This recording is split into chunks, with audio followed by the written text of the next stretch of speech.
C'était quand? On est le 11 mai 2023. Il est sûrement 8h et quelques. Bon, je vais pas vérifier, on s'en fout. Donc ils m'ont eu. Enfin, ils m'ont conçu en Thaïlande.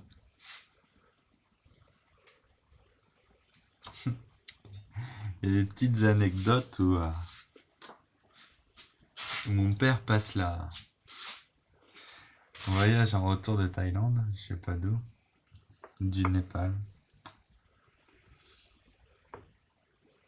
Planque. Ah non, j'étais né.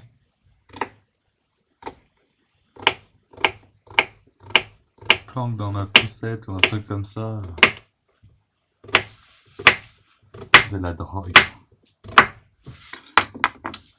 À un moment, il a carrément ramené du shit.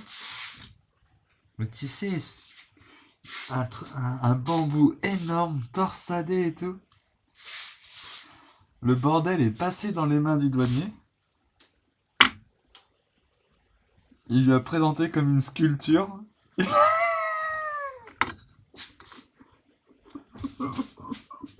C'est passé crème. Genre, machin, oh, rien à déclarer. Une décoration, acheté sur le marché.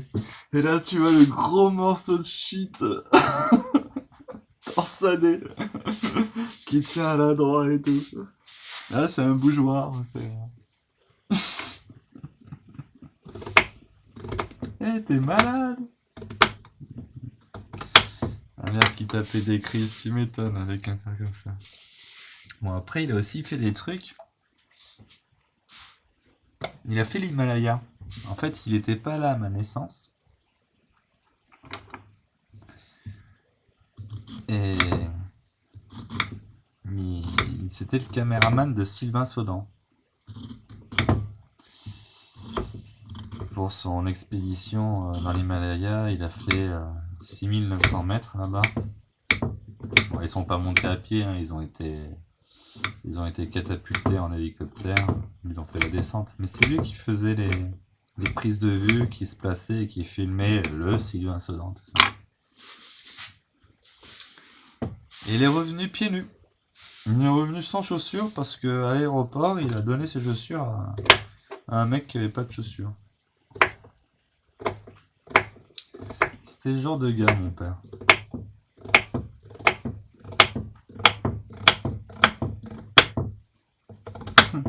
À 6900 mètres,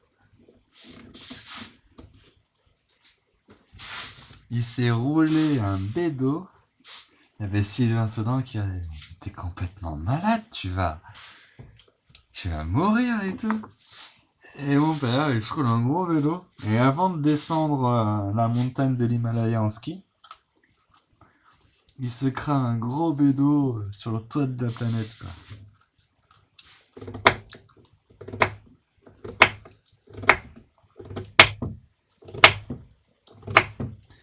Ma mère, elle a fait aussi... c'est une grande femme, ma mère. Mais c'est beaucoup plus sérieux. Elle était sérieuse avec l'argent, elle travaillait dur, elle se payait tout, elle s'est payé ses études. Ses parents l'ont aidée comme ils ont pu, mais ils n'avaient pas beaucoup de revenus. Elle s'est payé son voyage au Mexique. Elle a travaillé au Mexique pour des défilés de mode.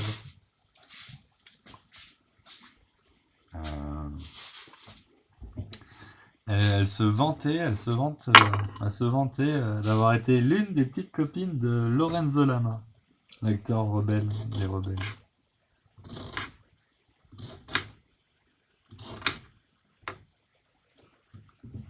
Le brun ténébreux.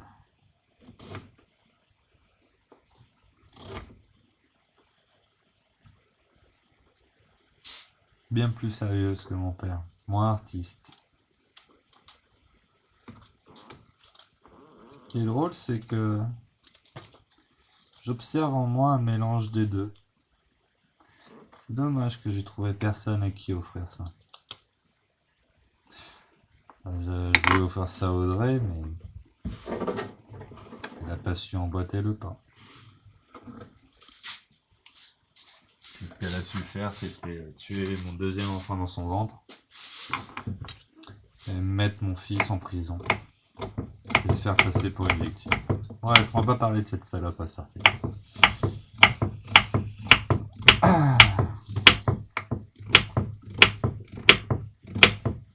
Mon père, dans sa folie, donc, ma mère travaillant, gérant nounou et compagnie, maison. Mon père a décidé d'arrêter de travailler. Parce que ma mère gagnait assez d'argent pour tout le monde.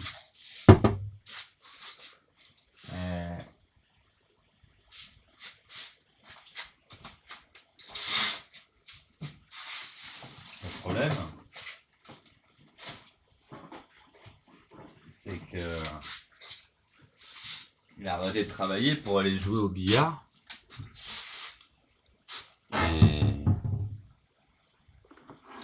Et perdre la paye de ma mère au billard en faisant des paris. C'est vrai qu'il a fait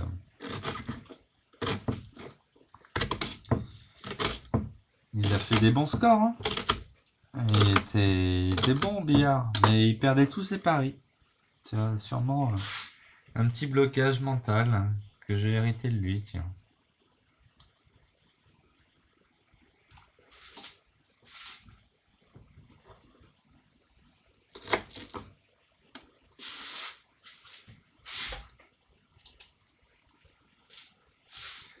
En plus, il prenait de la cocaïne.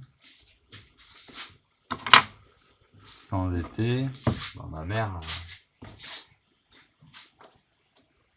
elle a tenu comme elle a pu, mais à un moment, ça a craqué, quoi, normal.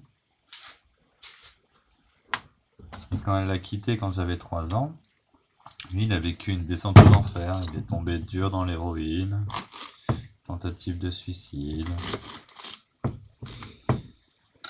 Voilà.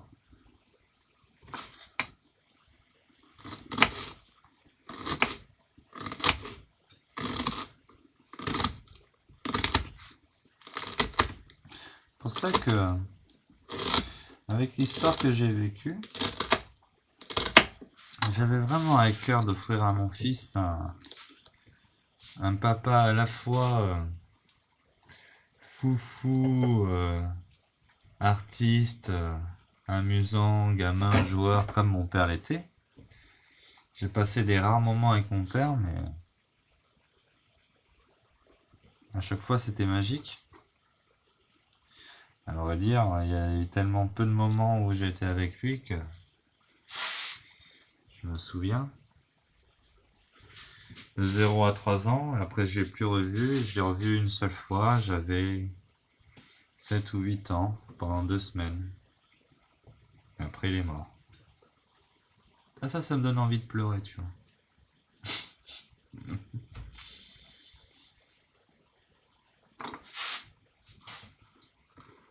Et ses conseils, quand j'avais 7 ans, 8 ans, là, pour jouer au billard, je les entends encore.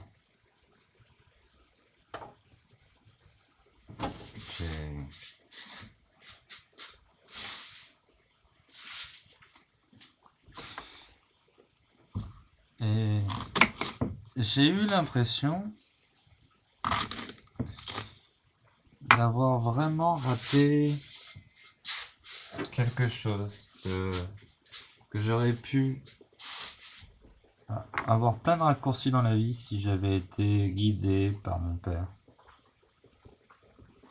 Si j'avais été au quotidien avec lui à apprendre. J'aurais maîtrisé tellement plus de trucs plus rapidement que je serais allé plus loin dans mes performances. Et de voir le scénario se répéter avec mon fils, alors que j'emploie tous les efforts pour justement lui épargner ça et être là pour lui. Et principalement à cause de sa mère. Ça me fait vraiment très mal.